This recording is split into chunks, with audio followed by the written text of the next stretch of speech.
Welcome to the deep dive. Today, we're getting into a really powerful story, Wur Deng Lueth's memoir, The Future Ahead. hmm And it's more than just one person's account, isn't it? It's this deep look at, well, human endurance against just devastating conflict. Absolutely. And our goal here, our mission for this deep dive, is really to understand how someone can navigate such, well, unimaginable adversity Right. and, build an identity out of chaos. Yeah. And what hits you straight away is the title, The Future Ahead.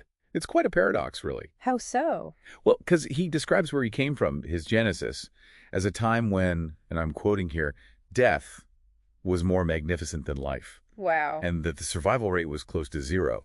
So, thinking about a future ahead in that context Yeah. is powerful. It really is. And that's where his journey kicks off for us. Early 1985, South Sudan. Yeah. There's this moment, everything they own is burned. And his parents face this just awful decision. Agonizing. Totally. And his father makes what he calls a priceless choice, sends him and his older brother away to North Sudan just to survive. And he describes it like a blind date with my own life. Yeah. Didn't know where I was going. No map or path. It's heartbreaking. And then later, finding out he lost his parents, 3 other brothers. Just devastating. And before all that chaos, his life was, very rooted in his culture. The Dinka tribe, they're the largest ethnic group in South Sudan. Mm-hmm. And the book goes into some fascinating traditions like ghost marriage, to call it lahat. What's that exactly? Well, it's a practice to keep a family's name going if a man dies without an heir. A relative marries for him, basically. Interesting. Yeah.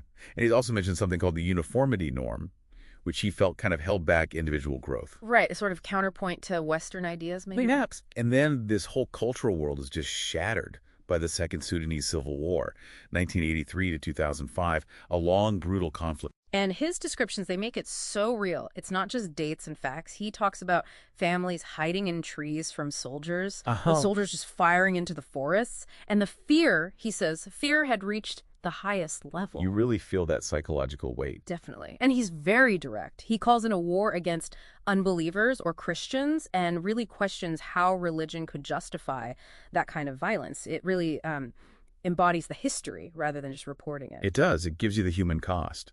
And what's also really striking is how he shows trauma is, well, intersectional.